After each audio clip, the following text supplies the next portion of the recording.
Nigerian labor unions have increasingly resorted to strikes of recent in order to force through their demands when government and employers of labor breach or renege on agreements.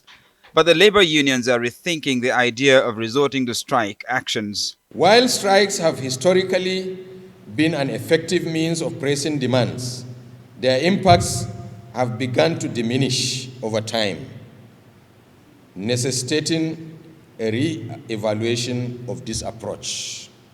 Why is it that strikes are becoming more and more less attractive even to our comrades? At this leadership retreat for the Senior Staff Association of Nigerian Universities, the union's president believes it's time to think better alternatives to resolving labor disputes. There are promises that have been made since 2023, and there is an agreement that was signed in 2009, which has not still seen the last part of it.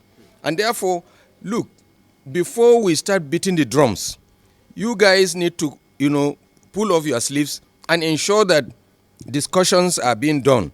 Things you can do, offer them. Things that you cannot do, we can renegotiate them. One former president of the Nigeria Labour Congress also prescribes alternative solutions to strike actions. There are many countries today, strike have been minimized.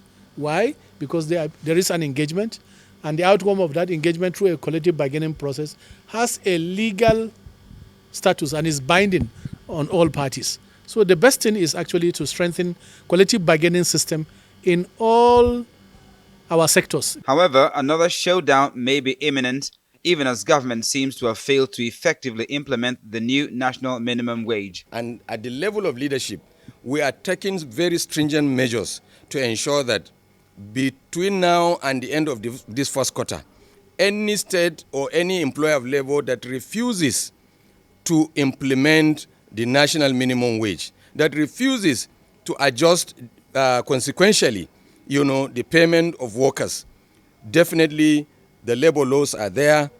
We have all that it takes to also enforce our rights, on those employers of labor. There's also the allegation that committees of the National Assembly are demanding 8 million naira from universities for their budgets to be approved, which the unions want anti-corruption agencies to investigate. If our leaders, whom we have elected to go to the National Assembly and formulate laws and ensure that the system is not shortchanged, are the one asking for this money, then definitely our unions will also look at this very passionately as we resume this year.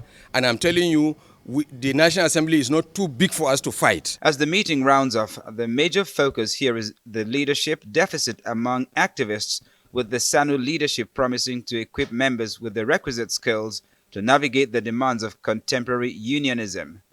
Charles Eruka, Arise News.